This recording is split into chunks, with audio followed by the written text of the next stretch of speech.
31 बॉलों पे 60 रन किए और एक रिकॉर्ड उसकी बात में मैं रह गया, रिकॉर्ड भी कभी कभी बता देना चाहिए, हालांकि मैं इस पर बिलीव नहीं करता। पहली बार ये तारीख में ऐसा हुआ है पीएसएल की और शायद ऊपर की भी कि किसी बंदे ने 30 या उससे ज्यादा गेंदें खेली और सिर्फ एक डॉट बॉल है। ये डॉट बॉल का कल्चर खत्म करने के लिए ऐसे लड़कों का आगे आना बहुत जरूरी है।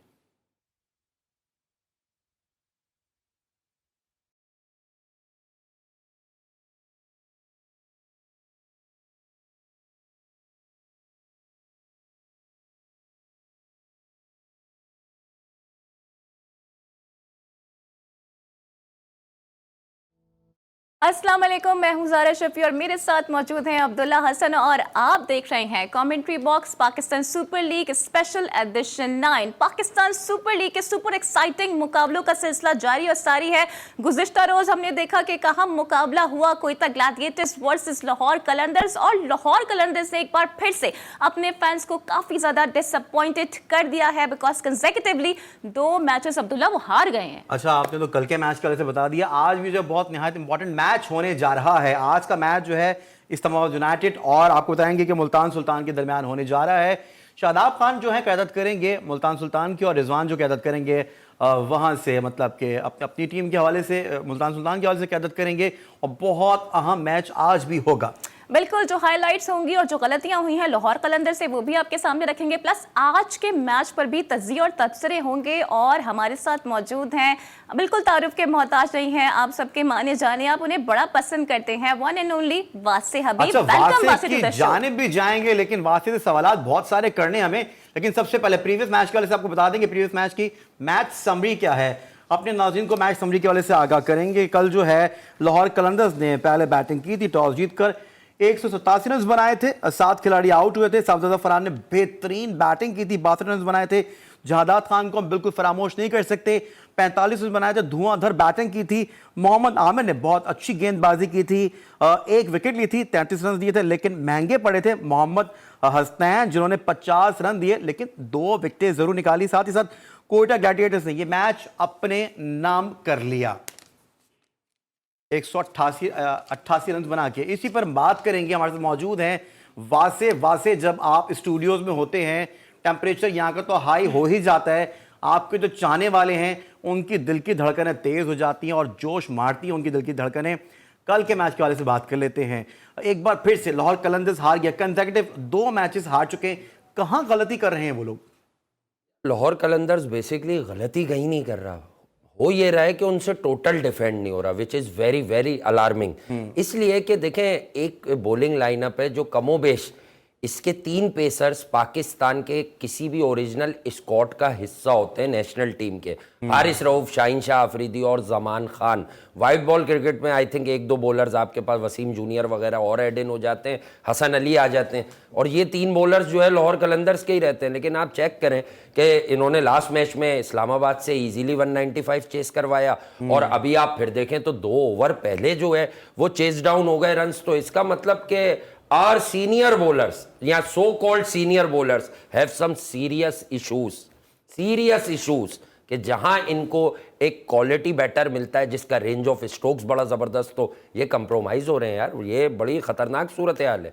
लेकिन हम ये देख रहे हैं कि हमारे जो पेस बॉलर्स हैं वो तो परफॉर्म करने में नाकाम रहे हैं, लेकिन राशिद की कमी बहुत ज्यादा महंगी पड़ रही है लगता है लाहौर कलंदर्स को। देखिए, हम लोग डे 1 पर बात कर रहे थे, मैं और अब्दुल्ला, तो यही बात हो रही थी कि राशिद खान का मसला यह है कि जो मिडिल ओवर्स हैं, और मैं आपको एक बात बता रहा हूँ, not only in Pakistan super league, जितनी भी T20 क्रिकेट दुनिया भर में खेली जाती है, अगर आप विन रेशियो निकालेंगे तो डेफिनेटली मैं दावे से कहता हूं कि मोर देन 60% मैचेस वो टीम जीतती है T20 में जो 7 से 15 ओवर में बाजी ले जाती है। ये बड़ा क्रिटिकल पीरियड होता है। देखिए, हम लोग हमेशा पावर प्ले की बात करते हैं, बड़ी हिट्स की बात करते हैं, लेकिन 7 से 15 ओवर वो जगह होती है कि जहां पर आपको बड़ी कैलकुलेटेड बैटिंग करनी होती है। देखिए, राशिद खान के साथ भी लाहौर कलंदर्स ने लास्ट सीजन में आखिरी 7 में से 2-3-4 दफा 200 रन या तो करवाए हैं या करने के बाद चेस किए हैं, तो 200 रन तो इनके खिलाफ तब भी हो रहे थे। बट द थिंग इज कि राशिद की मौजूदगी में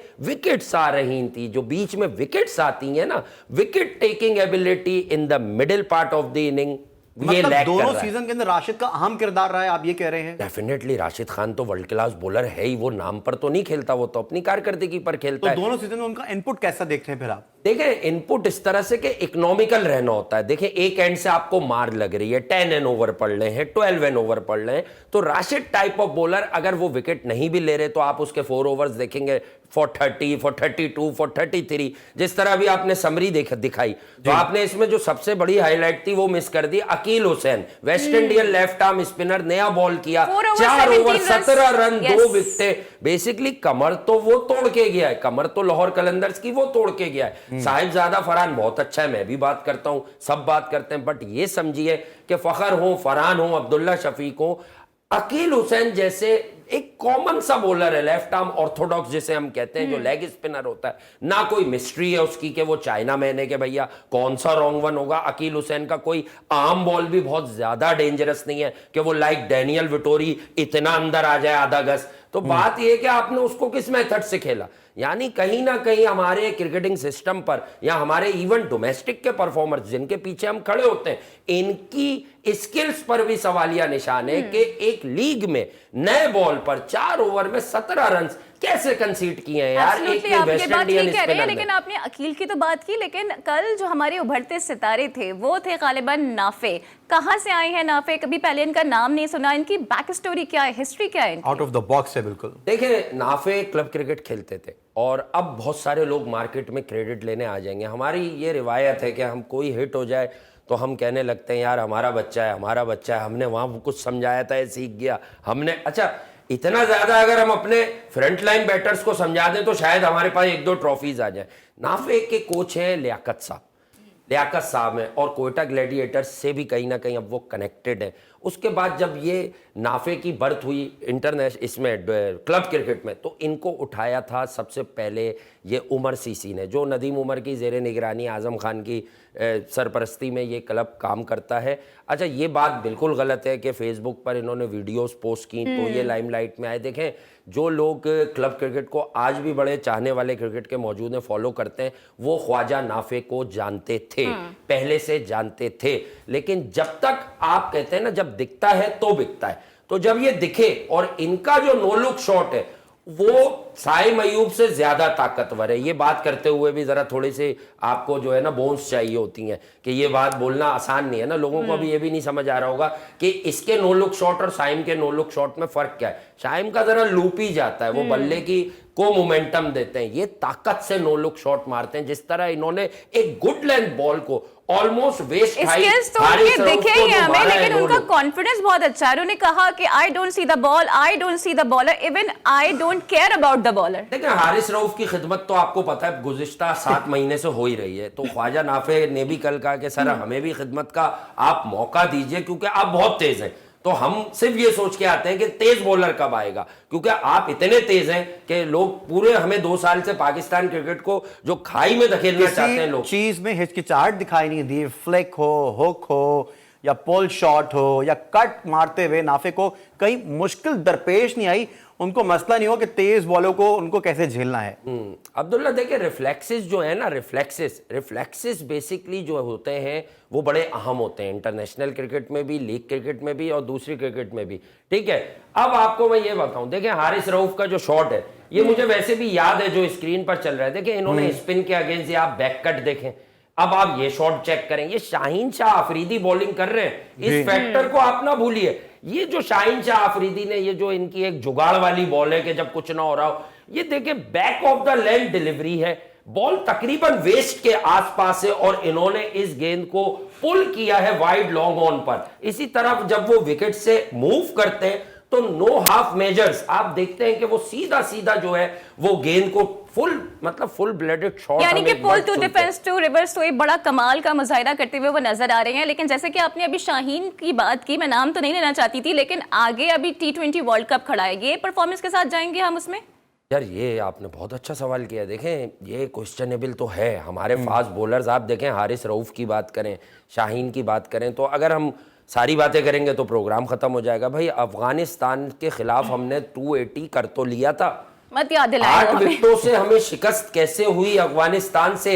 जिम्बाब्वे पर हम 130 करते हैं, तो वहां हमारी बैटिंग एक्सपोज हो गई थी। ये मैं 2 मैच कौन से बता रहा हूँ, डिफरेंट फॉर्मेट। ये जिम्बाब्वे का मैच हुआ था 2022 के वर्ल्ड कप का, ठीक है, T20 के। तो बात यह है कि आप तो कहीं भी किसी से भी हार जाते हैं। नाफे की आप लोग जो बात कर रहे थे कि इसके खेल में खूबसूरती सिर्फ नो लुक शॉट नहीं है, ये लेंथ को बहुत जल्दी जज कर रहा है। इसने जो एक अपर कट मारा हारिस रऊफ को, अपर कट वाज ऑसम, मतलब वो अपर कट बता रहा है कि इस बंदे में क्या बात है, इसके रिफ्लेक्सेस कितने शार्प है। और देखें, थर्ड मैन की बाउंड्री हमेशा छोटी होती है बड़े बड़े मैदानों में, क्योंकि 22 यार्ड जो है वो पिच का भी कवर हो जाता है, तो वो हमेशा 60-65 की रह जाती है। तो वो जो अपर कट था और वो जो नो लुक शॉट था, यहाँ आप देखें स्पिन को बैक कट, और उसके बाद जो इन्होंने फुल बॉल्स पर जब हटे तो इन्होंने मतलब कोई इनके जहन में और इनकी प्रेस कॉन्फ्रेंस में ये बात आपको वाजे बता के गए मुझे हैं तो ये समझ नहीं मेरे आता कोच कि ने ये अगर सिखाया, एक जब भी बॉलर शॉट पिट मारो रहा है तो दूसरे बॉलर को ट्राई क्यों नहीं किया जाता? नाफे, अगर एक बॉलर पिट रहा हो तो फिर दूसरे बॉलर्स को ट्राई नहीं किया जाता है। कार्लोस ब्रेथवेट को कल यूज नहीं किया गया, एक ही ओवर उनसे करवाया गया। इन तमाम चीजों पे भी हम बात करेंगे और जो मैच की हाइलाइट्स हैं वो भी आपके सामने रखेंगे। प्लस जो आज अहम टाकरा होने जा रहा है इस पे भी डिस्कशन होगी, लेकिन ये सब कुछ होगा इस ब्रेक के बाद। कहीं मत जाइए, हमारे साथ जुड़े रहिए।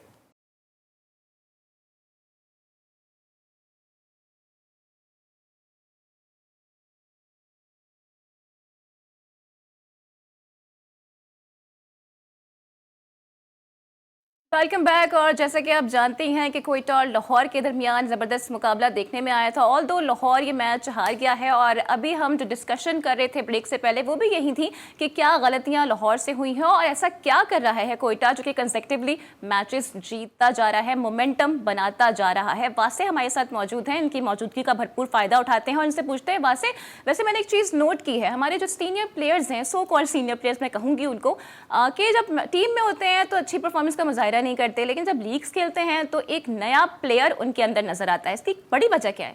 लीग्स में नया प्लेयर, देखें लीग में क्या होता है कि अपने ही बच्चे होते हैं, अपने ही रन्स होते हैं, अपने ही मैदान होते हैं, अपना ही क्राउड होता है, बाउंड्रीज भी अपनी होती हैं, जितनी अंदर करवा लो, जितनी अंदर करवा लो ताकि छक्का लग जाए। मतलब 60 और 62 मीटर पर भी लास्ट ईयर तो मैंने देखा था पिंडी में आराम से छक्का हो रहा था सामने, जब सामने 62 मीटर पे छक्का होने लगे। बहरहाल ये तो ऑन अ लाइटर नोट, लेकिन बात सिंपल सी ये है कि देखें लीग क्रिकेट में तो सभी परफॉर्म करते हैं, आपके साथ वो वाला प्रेशर कैरी नहीं करता, क्योंकि आप लोकल टैलेंट के अगेंस्ट compete कर रहे होते हैं मोस्टली। और Pakistan super league is our brand, तो हमें उसे सपोर्ट करना है। लेकिन अगर आप ओवरसीज प्लेयर्स देखें कि इसमें कौन कौन आते हैं, तो देखें रसी वेंडर डूसन को मैं हटा दूं तो उसके बाद आप देखें कि वो ओल्ड एज हाउसिंग सोसाइटी जो कराची किंग्स ने बना रखी है, उसमें एक्सपायरी प्रोडक्ट कैरन पोलार्ड खेल रहा है। हमारी पब्लिक का मिजाज बताता हूं अब्दुल्ला, मैं आपको मिजाज ये है, अगर कैरन पोलार्ड ने अगले मैच में रन्स किए, आप देखिएगा कमेंट्स आना शुरू हो जाएंगे, यार इसने तो मार दिया। अरे एहसान कर रहा है वो लीग क्रिकेट, वो वेस्ट इंडीज के लिए कभी कुछ नहीं कर सका। असल में वेस्ट इंडीज की क्रिकेट को बर्बाद करने वाले यही लोग हैं, कैरन पोलार्ड, ब्रावो। सैमी ने उनकी टीम उठाई, मार्लिन सैमुअल्स विनर बनता था किसी सेमीफाइनल फाइनल में, जिस तरह ये हमारे वाले नहीं करते ना कुछ, किसी सेमीफाइनल या फाइनल में ना तो कभी क्रिस गेल ने कुछ किया। मैं क्रिस गेल तो बहुत बड़ा आदमी है, इसमें कोई शक नहीं, उसकी टेस्ट में भी कारकर्दगी थी, ना क्रिस गेल ने कुछ किया, ना ही ब्रावो कुछ करते हैं, ना ही पोलार्ड कुछ करते हैं। स्पिन खेलनी नहीं आती थी पोलार्ड को पूरे अपने करियर में।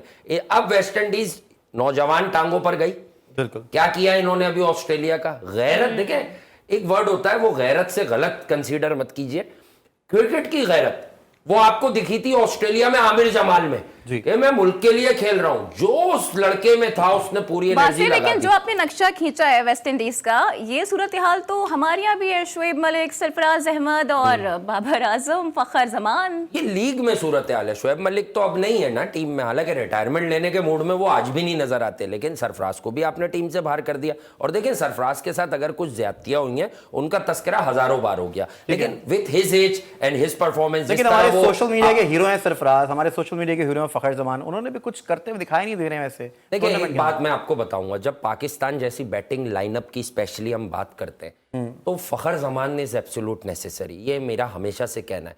बट आपने बड़ा अच्छा सवाल किया अब्दुल्ला के कंप्रोमाइज कहां हो रहा है, T20 क्रिकेट में हो रहा है। T20 क्रिकेट में कंप्रोमाइज हो रहे हैं। फखर जमान ने किसकी एवरेज आ रही थी उनकी अभी न्यूजीलैंड में, और वहां कोई बड़ी इनिंग्स भी नहीं है, लाइक 80+ रन्स। तो फखर जमान को भी अपनी प्लेस फॉर ग्रांटेड नहीं लेनी चाहिए। और फखर जमान का सबसे बड़ा मसला यह है कि यार मैं पाकिस्तान के लिए खेलूंगा ना, तो मैं आपके लिए क्यों खेलूं, वो कहते हैं मैं बाबर और रिजवान के लिए कुर्बानी देने तैयार हूं, फिर वो ये भी मानते हैं कि रन रेट ज्यादा कर देते हैं ये। तो भाई ये फरमाइशी टीम थोड़ी है, लाहौर कलंदर ये सहूलत सिर्फ बाबर और रिजवान के लिए मुयस्सर है कि मैं वन डाउन बैटिंग करूंगा, मैं फ्रेंचाइज क्रिकेट से ओपन ही करूंगा।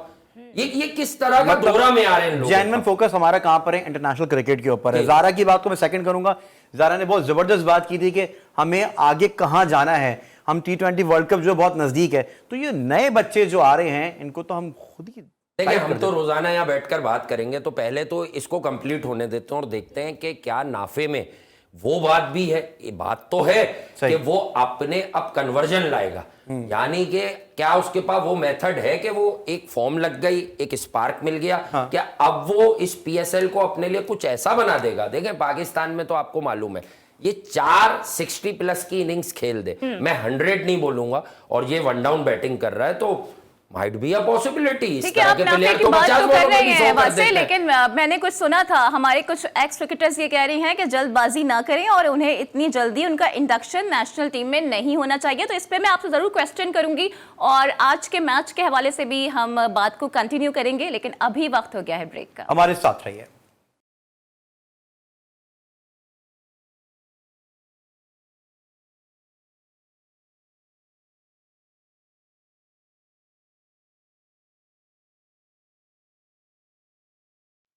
वेलकम बैक जनाब, और हमारी डिस्कशन का सिलसिला जारी और सारी है। आज अहम मैच भी होने वाला है, इस पे भी हम बात करेंगे, लेकिन क्विकली मैं वासे से ये पूछना चाहूंगी जो मैंने ब्रेक से पहले भी पूछा था कि वासे, हमारे कुछ एक्स क्रिकेटर्स हैं वो नहीं चाहते हैं कि नाफे अभी आके नेशनल टीम में खेलें। आपको क्या लगता है इसकी बड़ी वजह क्या है, और ये एक्स क्रिकेटर्स क्यों एक बड़ी रुकावट, बड़ी दीवार बन जाते हैं? यार देखें, पहली बात तो ये है कि जो हमारे एक्स क्रिकेटर हैं ये अब एक्स ना देखें, यानी ये ट्विटर जो है एक्स हो गया है, तो ये एक्स पर देख के लोगों की राय कलेक्ट ना करें, अपनी क्रेडिबिलिटी पर बात करें ये कि इन्हें क्या लगता है। और एक मैच पे कौन बेवकूफ़ कहेगा कि इसे T20, असल में ये एक्स क्रिकेटर्स जो है ना, ये असल में आलाकार हैं उन लोगों के जो टीम में सेट हुए हैं। अब इन्हें देखकर टैलेंट तो समझ आ गया उसका, अब वो किसकी जगहें खाएगा? वो खेल का रहा है कोयटा से वन डाउन। फखर ने कंप्रोमाइज किसके लिए किया हुआ है वन डाउन आने का T20 में? बाबर और रिजवान के लिए। तो आप समझ जाए ये जगह इवेंचुअली खा किसकी रहा। आप ही की बात को आगे भी बढ़ा देता हूँ। एक्स ही क्रिकेटर हैं और वो किसी दौर में सरफराज के साथ थे और अब कमेंट्री बॉक्स में बैठे हुए हैं। मैं वैसे ही कह दूं, बगैर आपके सवाल किए हुए वकार यूनिस की बात करना चाह रहे होंगे आप। वकार यूनिस की देखिए, बात यह कि मैं क्रिकेट में जिसकी खिदमात है उसका एहतराम करना वाजिब है, हम भी करते हैं, दुनिया भी करती है। 2015 में भी ये वकार खिलाना नहीं चाहते थे। नासिर जमशेद जो बाद में मुंह काला करवा के फिक्सिंग विक्सिंग के मामलात में उसका नाम आया, 9वीं 10वीं के पर्चों में पकड़ा गया, वो उसे जेल भेजा। मतलब ऐसे लोगों को ये प्रमोट कर रहे थे जो मुल्क के लिए खेलने वाला आदमी सरफराज अहमद है। मैं आपको बताता हूँ, सरफराज अहमद की पहले तो क्रिकेट के अलावा एक स्टोरी यहाँ करना जरूरी है। Alex Marshall ICC anti corruption unit के चीफ, पाकिस्तान की क्रिकेट पे अगर 15 साल में आपको ICC का कोई अच्छा रिटर्न पीस मिलेगा तो वो सरफराज के लिए, जो उन्होंने इरफान अंसारी का रिपोर्ट कर दिया था कि भैया मुझे फिक्सिंग की ऑफर हो रही है। सही है, एक सरफराज थे, एक ग्रैम क्रीमर थे, जिम्बाब्वे के कप्तान लेग स्पिनर। तो कहने की बात यह है कि भाई इनको सरफराज से हमेशा से प्रॉब्लम है। और अगर मैं खुल के बोलूं, जैसे हम है ना यहां बैठ के अभी मैं और आप ऑफ एयर भी कहते हैं जादाद खान यार बड़ा अच्छा है, उसने अपनी पोटेंशियल को शो किया, अगर बॉलिंग अच्छी नहीं कर रहा। इनको प्रॉब्लम है रीजनल। ये जब तक रीजनल माइंडसेट से बाहर नहीं निकलेंगे ना ये लोग, ये अच्छे क्रिकेटर ना तो प्रोड्यूस कर सकेंगे। ये ऑस्ट्रेलिया में 3 से 4 दफा अप्लाई कर चुके हैं जहां के ये मकामी है। वकार यूनिस, इनको कोई पूछता नहीं है, उन्होंने वहां की स्टेट टीम ने इनको मना कर दिया कि आपकी क्वालिफिकेशंस जो है वो काफी नहीं है हमारी जॉब के लिए। पाकिस्तान ना जाने क्यों इनको लाके हर जगह भुगताता है। तो अरे भाई मैं जवाब दे रहा हूं उन्हें 2 लाइनों में, आखिर खत्म करें इस बात को। पाकिस्तान क्रिकेट में बादशाह बना लो, बेगमे बना लो, यानी किंग क्वीन वजीर बना लो, प्यादे बना लो। आज भी पाकिस्तान की आखिरी ट्रॉफी बड़ी टीम के लिए सरफराज लाया था और अंडर 19 के लिए भी सरफराज लाया था। अब लाके दिखा दो मुझे तुम कह चुके हैं कि वो आधे पाकिस्तानी आधे ऑस्ट्रेलियन है। एग्जैक्टली यार, ऑस्ट्रेलिया उन्हें अपनी स्टेट की टीम में नहीं कोचिंग की किसी भी रोल में रखता, उन्होंने अप्लाई किया था 2-3 साल पहले। हम उन्हें, हमारे सारे जो क्रिकेटर्स खेले आखिरी 10 साल पहले, कामरान अकमल, हफीज, यूसुफ, अब्दुल रजाक, ये सबके पीछे पड़ गए क्योंकि 99 के वर्ल्ड कप की पाकिस्तान तो जो ऑस्ट्रेलिया का एग्रेशन है वो सरफराज पे निकाले, में मतलब साफ सी बात है, बदला लेते हैं यार, ये बदला लेते हैं भाई। क्रिकेटर आप अच्छे होंगे लेकिन अगर आपने तासुबबाजी करनी है पाकिस्तान में यार, खुशियां कम है। क्रिकेट हमारा ब्रांड और अल्हम्दुलिल्लाह हमारी लॉ एंड एनफोर्समेंट एजेंसीज की वजह से ये इतनी बड़ी लीग खुश असलूबी से हो रही है। आप क्यों लोगों के दिल में इस तरह की गलत चीजें क्रिएट करते हैं? वो भाई सरफराज हमारा सितारा है, सरफराज ने आपको आखिरी ट्रॉफियां दी हुई हैं यार। ये कितने अरसे क्रिकेट खेले वकार यूनिस, अल्लाह का शुक्र है 92 के वर्ल्ड कप में नहीं थे, तभी तो हम जीते। 96 में अजय जडेजा में याद दिलाऊं, सरफराज अजय जडेजा से बड़ा आदमी तो है क्योंकि अजय जडेजा ने इंडिया को कभी लीड तो नहीं किया यार। आप बातें करते हैं, मतलब आपने हमें 96 में हराया, 99 में आपकी टीम में जगह बनाने की हैसियत नहीं थी, 2003 में आप कप्तान बने, ग्रुप स्टेज से आप बाहर आ गए। बातें आप बैठकर सरफराज अहमद पे करेंगे जिसने 180 रन से इंडिया की स्ट्रॉन्ग टीम को हराया था यार। आए ना यार, कभी डिबेट करें ना आप क्रिकेट की। आप लोगों के पास क्रिकेट के अलावा सब बातें। रिजवान हारे हुए क्रिकेटर की तारीफ कर रहे होंगे ये पूरी पीएसएल में। पहले 17 मैचों के आदाद बताऊं रिजवान के, 33 हाईएस्ट T20 में, 16.5 की एवरेज। कैसे खेलता रहा ये T20? आपने रिजवान का जिक्र किया तो आज रिजवान का ही मैच होने जा रहा है इस्लामाबाद यूनाइटेड से। लेकिन यहाँ पर मेरा क्वेश्चन ये है कि जो री एप्लीकेशन हुई है खासकर शादाब की और जो पार्टनरशिप लगी थी आगा सलमान के साथ, it seems like they were complimenting each other. बड़ा अच्छा गेम प्लान नजर आया है। जी हाँ, देखें ये बड़ा तगड़ा मैच। और यार माजरत के साथ देखें, मैं वकार की बात पर गया था कि इनके पर्सनल फेवरेट्स हैं। रिजवान भी मेरा स्टार है भाई, मेरे मुल्क का लड़का है, वो मेरे मुल्क का लड़का है। लेकिन बात यह फेवरेटिज्म सबको नजर आता है, सबको समझ आता है कि कौन किसको फेवर करता है। ये जो मैच है, ये मैच ना जाने क्यों मुझे लग रहा है बहुत एक्साइटेड, ये आज आपको पागल कर सकता है क्योंकि ये वो दो टीम है जिनमें मुझे सबसे ज्यादा strength apart from Quetta Gladiators नजर आती है। कोयटा ऑर्गेनाइज बहुत है, सीनियर प्लेयर्स बड़े अच्छे हैं उनके पास, क्रिकेटिंग ब्रेन्स बहुत अच्छे हैं। आमिर रोसो जो कप्तान बना है वो T20 क्रिकेट बड़ा एबी डिविलियर्स के साथ भी वो साउथ अफ्रीका दोनों टीमें एक मैच जीत चुकी हैं। फेवरेट वैसे आज कौन सी टीम है यार? फेवरेट मुल्तान में मैच हो रहा है। मुल्तान की पिच थोड़ी सी डिफरेंट है, लाहौर की विकेट से डिफरेंट विकेट होती है मुल्तान की, थोड़ा बॉल होल्ड भी करने लग जाता है समटाइम्स।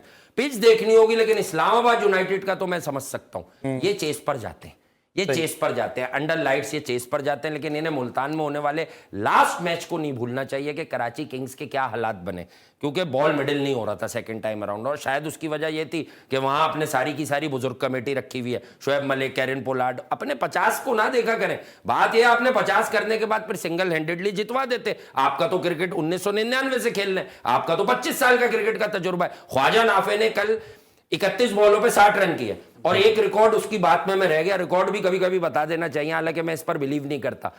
पहली बार ये तारीख में ऐसा हुआ है पीएसएल की और शायद ऊपर की भी कि किसी बंदे ने 30 या उससे ज्यादा गेंदें खेली और सिर्फ एक डॉट बॉल है। ये डॉट बॉल का कल्चर खत्म करने के लिए ऐसे लड़कों का आगे आना बहुत जरूरी है।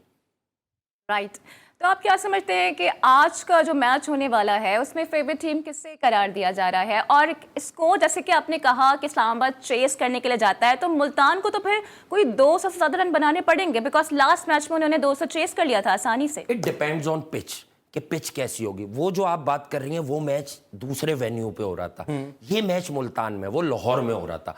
लाहौर की wicket pay anything around 190 195 is chasable. लेकिन देखें ये दोनों जो टीमें, इनके पास दोनों के पास बैटिंग पावर हाउसेस मौजूद हैं। जैसे शादाब, अब सलमान आगा का बल्ला चल रहा है, फिर इनका टॉप ऑर्डर जो बैकफायर अभी फायर नहीं किया था, स्टार्ट था अभी आजम खान को भी देखना है या एलेक्स हेल्स को लेने। तो बात यह है कि सिर्फ पाकिस्तान सुपर लीग के नहीं, दुनिया क्रिकेट के डेंजरस ओपनर्स हैं उनके पास। फिर दे हैव आजम खान, आसिफ अली ठीक है ट्रेड हो गए। अच्छा फिर एक बात यह है कि इनके पास फिर फ़हीम अशरफ की भी सर्विसेज हैं नीचे। इनके पास बड़े क्वालिटी T20 पीएसएल की तारीख के कम से कम अच्छे लोग हैं। बट आई मस्ट से कि रिजवान की जो मुल्तान सुल्तान है वो थोड़ी सी इन टर्म्स ऑफ ऑर्गेनाइजेशन बड़ी जबरदस्त है। उनको अपने रोल जरा ज्यादा अच्छी तरह से डिफाइन हुए हैं उन लोगों के, जैसे रीजा हेंड्रिक्स जो ओपनर है, यकीनन वो रिजवान के एहतराम में, क्योंकि लीग पाकिस्तान की है, वो वन डाउन आए। मलान, डेविड फिर मलान, खुशदिल ने बड़ा खुश किया है मुल्तानियों खुशदिल ने को। खुश किया है। फिर बात यह कि इफ्तिखार अहमद वहां चले गए कोयटा से, तो उन्होंने खुशदिल से पहले इफ्तिखार को नहीं भेजा। तो रिजवान कहीं ना कहीं जो है वो इफ्तिखार, हालांकि उसने डिलीवर किया, खुशदिल शाह डोमेस्टिक का परफॉर्मर। थोड़ा सा मिडिल ऑर्डर में, लेट मिडिल ऑर्डर में हल्का सा एडवांटेज है इस्लामाबाद यूनाइटेड को, क्योंकि अगर हम खुशदिल की इनिंग को कंसीडर भी कर लूं तो आजम खान और फहीम अशरफ की पीएसएल की हद तक जो मारने की स्ट्रेंथ है वो उनसे थोड़ी सी ज्यादा है, यानी स्ट्राइक रेट गिवन डे पर उनका ज्यादा बेहतर आ सकता है। लेट्स सपोज आज जो भी टॉस जीतेगा वो पहले बॉलिंग करने की जानिब जाएगा। इस्लामाबाद का तो मैं कह सकता हूं कि ये चेस पर ही बिलीव कर रहे हैं, इनकी ख्वाहिशी चेज होती है, ये खेलते हैं अग्रेसिव ब्रांड ऑफ क्रिकेट। लेकिन अगर इन्हें पिच है ना, अगर टॉस पर शादाब खान और ये रीड कर गए कि ये विकेट स्लोअर साइड पर है, ये बाद में गेम प्रोग्रेस करेगा, ये स्लो होगी, तो आप ये भी देख सकते हैं कि ये टॉस जीतकर अपोजिशन को इन करें। लेकिन मुझे रिजवान की समझ आ गई, रिजवान आई थिंक बैटिंग को प्रेफर करेंगे और मुल्तान। मुल्तान से मोहम्मद अली ने लास्ट टाइम बड़ी अच्छी बॉलिंग कराई थी, स्लोअर वंस बड़े अच्छे डालते हैं, तो इसका कोई इंपैक्ट होगा? फिर अगर क्रॉस सीम पे जाते हैं तो वही फायदा एक पहुंचा सकती इजाफी है। खूबी भी है उनकी, वो इंग्लिश नॉवेल भी पढ़ते हैं। जब वो टेस्ट खेले थे ना पाकिस्तान के लिए, असल में हमारे पास बॉलर्स नहीं थे, तो वो इंग्लिश नॉवेल भी पढ़ते हैं, उन्होंने बताया था। और वो एक ही सीरीज खेले थे जो इंग्लैंड ने हम पर रन्स के अंबाल लगाए और वाइट वॉश किया था, क्योंकि टेस्ट में ये सब राह फरार इख्तियार कर लेते हैं। जितने आपके व्हाइट बॉल क्रिकेट के चीते हैं, हारिस रऊफ वगैरह, एक टेस्ट में डाला था हारिस रऊफ को, वो 14 ओवर कराने के बाद ऐसे बाहर गए, फिर कभी टेस्ट में वो आए नहीं। उन्हें समझ आ गया कि भाई 4 ओवर और 14 ओवर में बड़ा फर्क है। और मुझे इससे बिल्कुल एक बात याद आ गई है, साबिक ऑस्ट्रेलियन कैप्टन है आयन चैपल, उनकी जानिब से ये कहा गया है कि 50 फॉर्मेट का जो मैच है वो ज्यादा कारामद है एज कम्पेयर टू 20 ओवर्स का मैच। देखिए, मैं अक्सर ये कहता हूँ और जगहों पर भी कहता हूँ, बल्कि मैं 7-8 साल से टेलीविजन पर बैठकर ये कहता हूँ कि देखिए जो 20 ओवर की क्रिकेट है, मुझे, आपको, इनको सबको बहुत मजा देगी। सही बात। ये फटाफट फैसला हो जाता है, लाइक फुटबॉल। फुटबॉल के मैच के आसपास ही है, ये थोड़ा सा ज्यादा दौरानी है, इसका डबल कर लें। लोगों के पास टाइम नहीं होता, लेकिन हम कहते हैं खेल है, उसकी कुछ अपनी डायनेमिक्स है, उसकी कुछ अपनी रिवायात हैं। तो भाई टेस्ट क्रिकेट बता देती है बंदे में जूस कितना है, जूस में सब चीज़ें आ जाती हैं, पोटेंशियल कितना है, एप्लीकेशन कितनी है, कितनी मजबूत टांगे हैं, कितना कंपेटिटिव है, क्या माइंडसेट है, क्या अप्रोच है। और अगर सफ़ेद बॉल की क्रिकेट की बात करें तो definitely I am with Ian Chappell कि 50 ओवर में आपको गेम बनाने का पूरा मौका मिलता है। एक बैटर है, उसको पहले रीबिल्ड करने का भी मौका मिलता है, अगर उसकी विकेटें गिर जाएं। आपको एक इंसान की तमाम स्किल्स का 50 ओवर्स में तो अंदाजा हो सकता है, पर 20 ओवर में नहीं हो सकता। वो जो आप एक्स और वाई कर रही थी, अब देता हूं उसका जवाब, अब मौका बना है। एक्स और वाई वाले फॉर्मर या कोई लेजेंड या हारे हुए या किसी में कोई बदनामी के दाग भी लगे हैं कुछ पर, तो वो प्रूव नहीं हुए शायद। तो बहरहाल अगर इन लोगों को चाहिए वो ये बात कर लेना, क्या अभी तो आपने इसको मारते हुए देखा है, कभी इसे रोकते हुए भी देख लो कि क्या ये सीमिंग और स्विंगिंग कंडीशन में सर्वाइवल के काबिल है। ये होती है क्रिकेट की बात, ना कि एक्स देखकर आपने फैसले सुनाने शुरू कर दिए। अच्छा, आज के मैच की हमने बैटिंग वाले से बात कर ली, बॉलिंग वाले से बात कर लेते हैं। नसीम शाह के ऊपर कितना प्रेशर होगा? नसीम शाह पे अब तो कोई प्रेशर नहीं है, आखिरी प्रेशर तो उन पर वो था जब उर्वशी रौतेला के साथ उनका स्कैंडल बना था, उन पर अभी तो लेकिन कोई इंजरी pressure के नहीं बाद है। आए ना, दोनों तरफ बॉल हिलाते हैं, पाकिस्तान का पोटेंशियल वाइज सबसे अच्छा बॉलर है। लेकिन बात यह है कि हमारा एक और मसला जैसे बैटिंग में है ना, माजरत के साथ आप मुझे याद करके बताएं नसीम शाह ने हमें क्या गिलोरी दी हुई है। मैं इसलिए कहता हूं कि Naseem is also a youngster, उसे खुद अभी पॉइंट प्रूफ करने हैं। नसीम शाह हाँ इस्लामाबाद की कॉज में उनका सुप्रीम बॉलर है, डेफिनेटली उनका उसका काम है। नए बॉल से नसीम को विकेट लेनी होंगी, नसीम को क्या उबैद को भी लेनी होंगी। हुनैन इनके रैंक्स में थे जो नसीम के बीच वाले भाई हैं, लेकिन उबैद की अंडर 19 की धूम की वजह से उबैद अच्छा खेल रहे हैं, रन्स भी कंसीड कर रहे हैं, क्योंकि मैंने आपको डे 1 पे बताया था वो बॉल लाके मारते हैं। मैं एक लड़के को देखना चाहता हूं कि यार ये अपनी लीग है, घर की लीग है, वो कहां है वो अली रजा यार। मतलब वो जो अली रजा बॉलर है वो पूरा बॉलर है, वो 15 साल का है, 15 साल का है, अभी 16 साल का भी नहीं हुआ, जो अंडर 19 में था, वो बॉलर आपने गायब कर दिया। तो उबैद को थोड़ा मार्जिन मिला है नसीम के भाई होने का, लेकिन नसीम शाह अगर अर्ली विकेट्स लेंगे तो ही इस्लामाबाद को आप कंटेन कर सकते हैं, अदरवाइज बहुत प्रॉब्लम होने वाली है। बड़ा डेंजरस बैटिंग लाइनअप है इस्लामाबाद की। बिल्कुल, और हमें कुछ वक्त की भी अब्दुल्ला किल्लत का सामना बिल्कुल। है, तो प्रोग्राम को कंक्लूड करते हैं। आई एम श्योर कि मेरी तरह तमाम जो क्रिकेट फैंस हैं उन्हें बेसब्री से आज के मैच का इंतजार भी होगा, बिकॉज दोनों साइड्स बहुत ज़्यादा मजबूत नजर आ रही हैं। तो अब्दुल्ला, मुझे लगता है कि आज एक बड़ा ज़बरदस्त किस्म का मैच हमें देखने को मिलेगा। जी हाँ, बिल्कुल, कहीं मत जाइएगा। कल फिर हम आपकी खिदमत में हाजिर होंगे ठीक 5:10 पे। हमारे साथ रहिएगा।